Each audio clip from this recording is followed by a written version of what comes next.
गेले जेजुरा निळा घोडा अगडतून नगारा सोन्याची जेजुरी देव गेले जेजुरा निळा घोडा पाव में तोडा कमरी कर पटा मिहिर मस्तकी तुरा खोबऱ्याचा कुटका भंडाऱ्याचा भडका बोल अहंकारा सदानंदाचा येळकोट सदानंदाचा येळकोट जय देव जय देव जय देव जय देव जय देव जय शिव मातंडा जय देव जय देव जय देव जय देव जय देव जय शिव मातंडा हरिवरन मल्हारी तुझी प्रचंड जय देव जय देव जय देव जय देव जय देव जय शिव मातंडा हरिवरन मल्हारी तुझी प्रचंड बा तू नग काळजी करूस माझं देवासंग लगीन होणार ह्यो त्यांचा सबूत हाय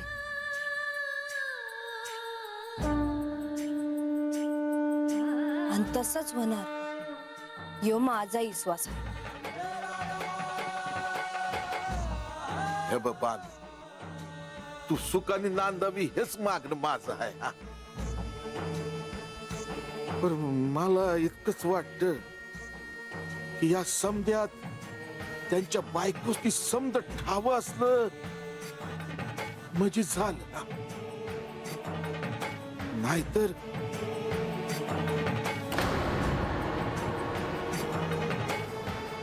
नाहीतर नाही काय नाही काय नाही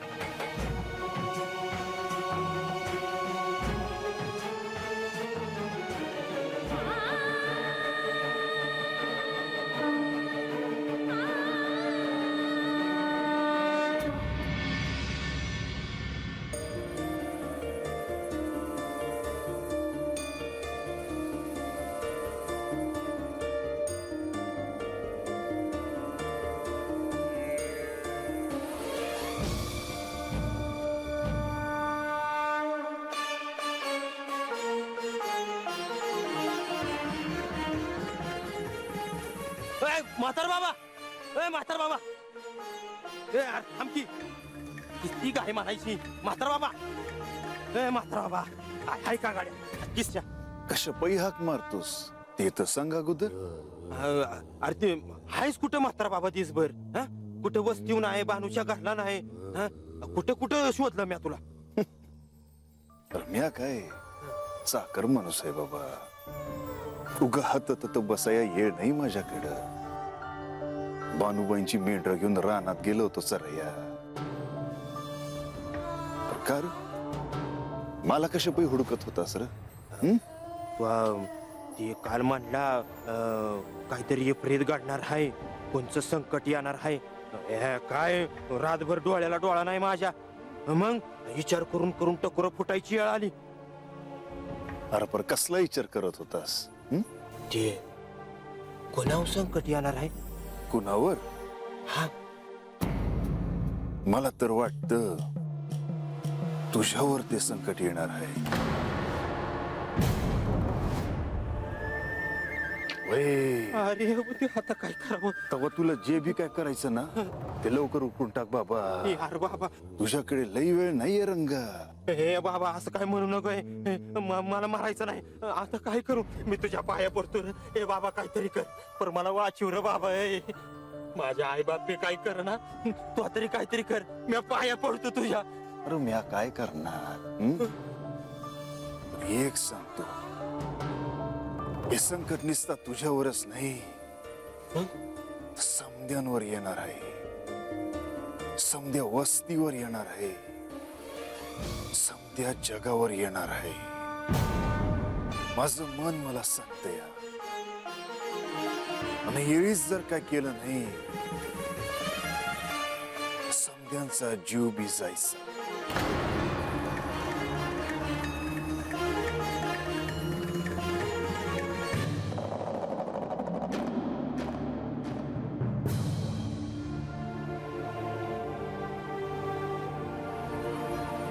केवळ जेजुरीच नाही तर साऱ्या सृष्टीला आता विद्युन्माळी तारकाक्ष आणि वीर्यवान वेठीस धरणार आणि त्यांना रोखण्यासाठी मला पुन्हा मार्तंड भैरवाचा अवतार धारण करावा लागणार. पण जोवर म्हाळसा मला उशाप देत नाही तोवर ते शक्य नाही.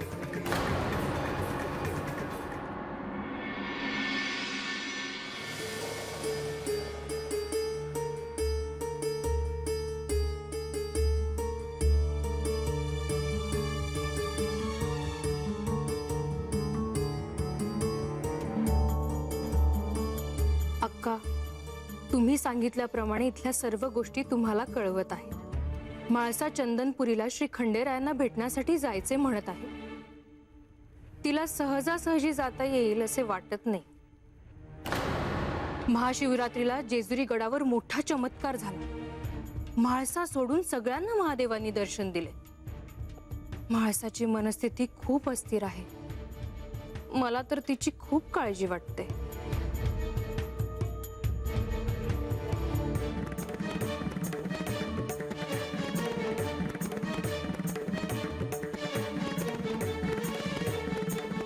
थेट नेवासेला हा संदेश नेऊन द्यायचा.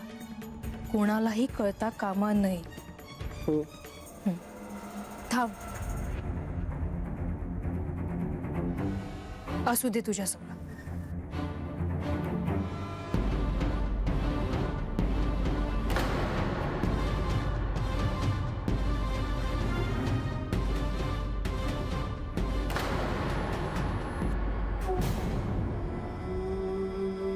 लतिका, हे इथे काय करतायत आणि तू काय करतेस? ते बाहेर गावी जात होते. विचारायला आले होते काही संदेश आहे का ते.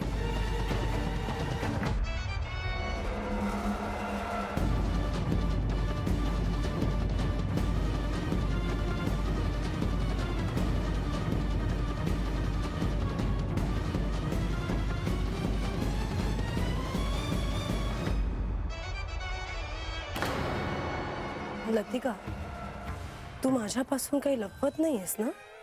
म्हाळसा, मी कधी तुझ्यापासून काही लपवलं आहे का?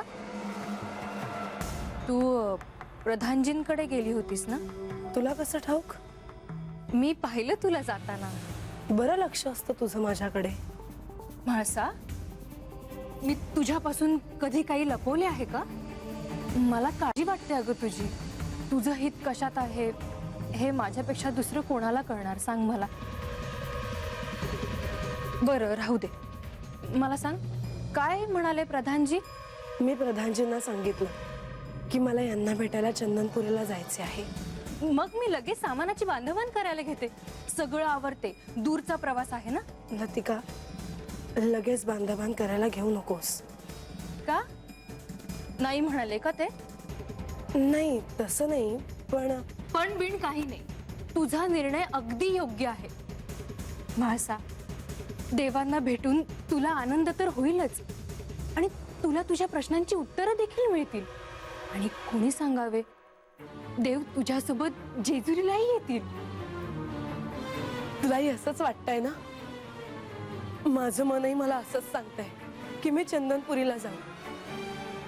काय आहे त्या जागी कुणास ठाऊक, पण इतकी ओढ लागली आहे.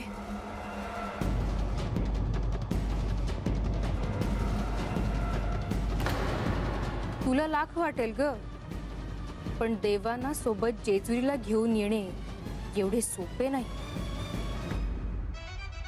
लतिका, तू खरंच जायची तयारी कर. मी सांगते प्रधानजींना.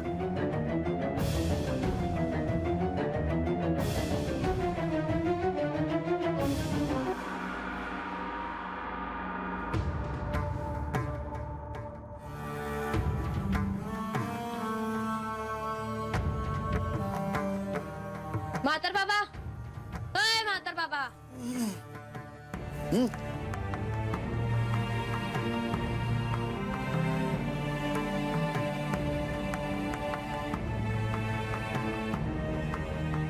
बानूबाई, अब काय काम आहे? बस हत चुलीवरली भाकर खाऊन घे. मग काम झालं आज.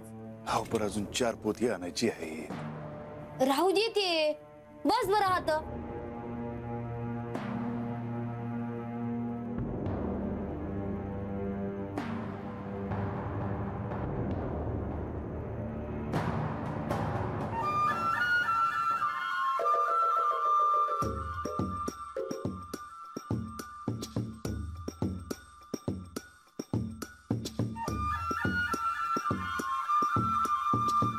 बानूबाई, तुमच्या देवाला निवेद द्यायचा असेल ना व?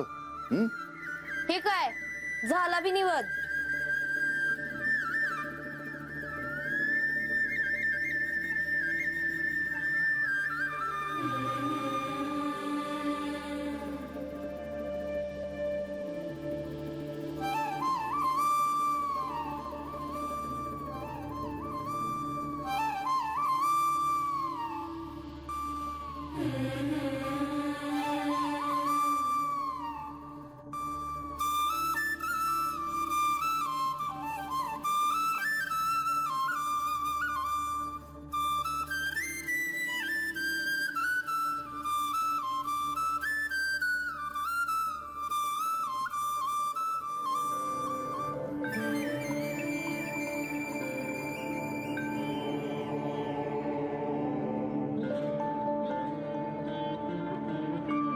जेवा आता.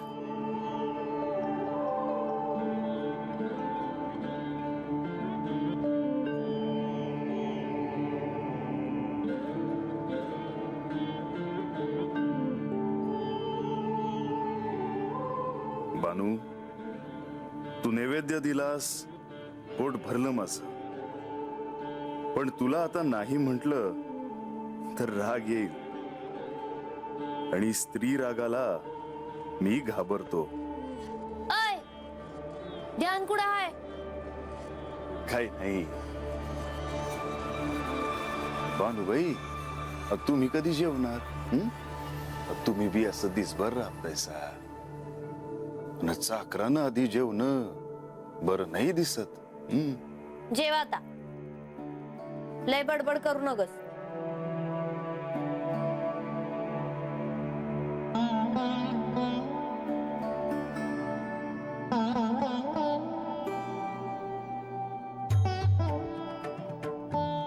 बानूबाई, अहो काय चव आहे तुमच्या हाताला? अरे तू निस्ती भाकरन भाजी खातूस. तुला काय खावंसं वाटलं तर सांगत जा मला, मी देईन तुला करू. काय तुम्हाला काय हवं आहे माझ्याकडून? मला पुरणपोळी हवी आहे.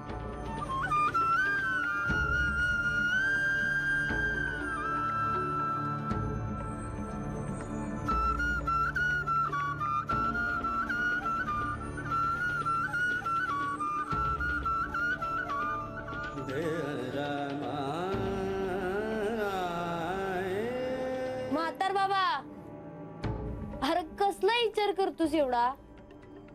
कुणाची आठवण आली का काय?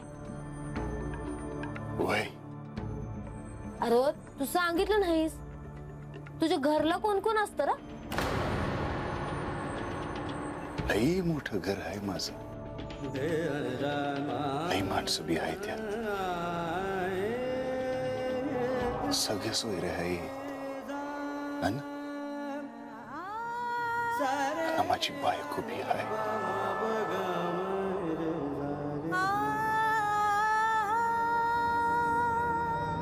म्हणजे तू बायकोला सोडून आलास वय? अरे कसं दिस काढत असेल तुझ्या बिघर. आणि तिला ठाव आहे का तू आता आहेस ते चंदनपुरीत? अरे पाणी पी.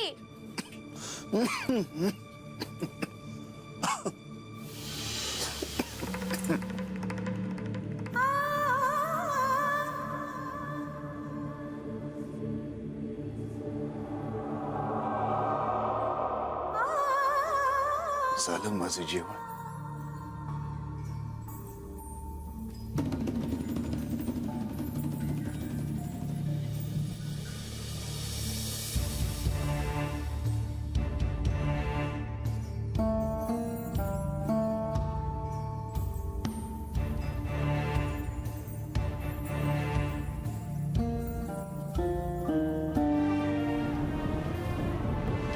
सख्खी जीव हाय ह्यो.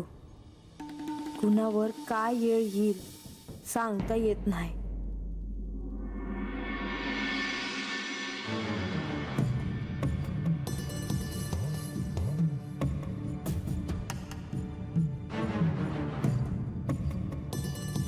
तारकासुराच्या मुलांच्या तपस्येबद्दल तुम्ही म्हाळसा देवींना सांगितलं ते योग्यच केलं.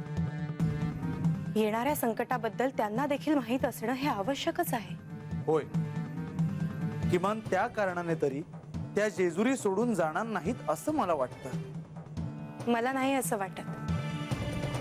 जेजुरीवरील संकटाबद्दल त्यांना माहीत असणं निराळं आहे, परंतु त्याचबरोबर श्री खंडेरायांबद्दलची त्यांची ओढ त्यांना स्वस्थ बसू देणार नाही हे देखील सत्य आहे. काहीही झालं तरीही त्या श्री खंडेरायांना भेटायला जाणारच.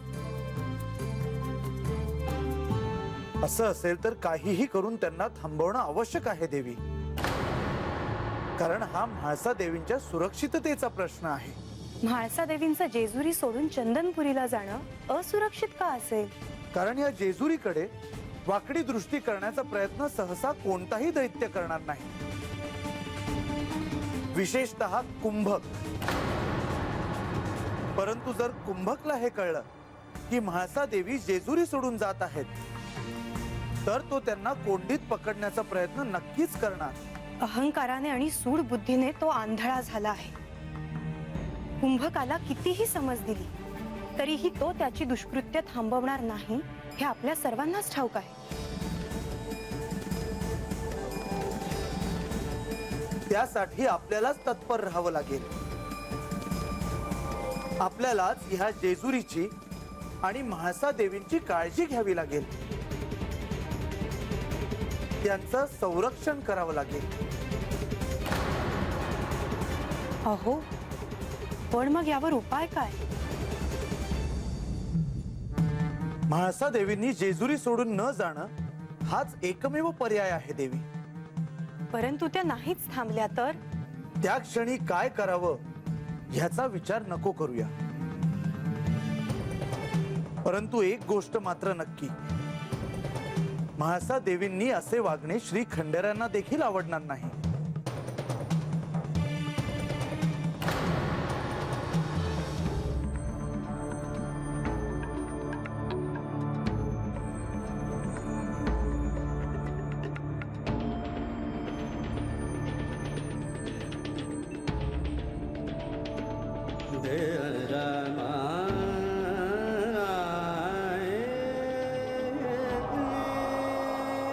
म्हाळसा, तू कशी आहेस? काय करते आहेस?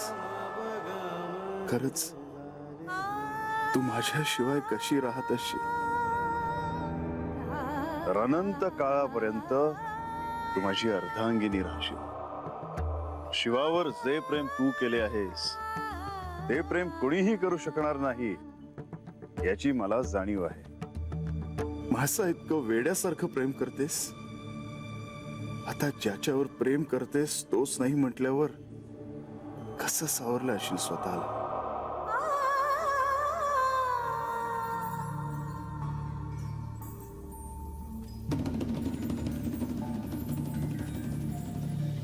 मी तुझ्याजवळ नसलो म्हणून तुझे मला स्मरण नाही असे समजू नकोस.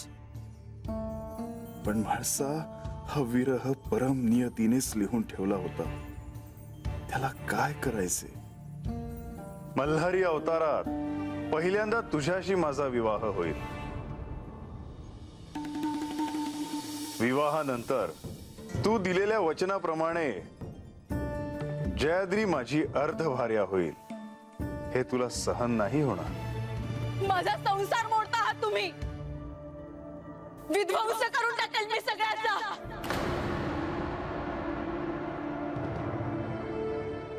माझी म्हाळसा किती प्रेमळ आहे हे केवळ या खंडोबालाच ठाऊक आहे. सगळ्यांना केवळ तुझा राग दिसतो, पण तुझे प्रेम मी अनुभवले आहे. स्वतःच्या सखीच्या प्रेमासाठी आनंदाने हा काटेरी मार्ग निवडला. आपल्यावर प्रेम करणार असल्याशिवाय हे शक्य नाही. हा काळ सहन करणं कितीही कठीण असला तरीही एक ना एक दिवस तुला तुझ्या मूळ रूपाचे स्मरण होईल आणि सगळे प्रश्न संपून जातील. म्हाळसा, मी त्या दिवसाची वाट पाहतो आहे. म्हाळसा, तुझ्याशिवाय राहणे किती अवघड आहे हे माझेच मला ठाऊक.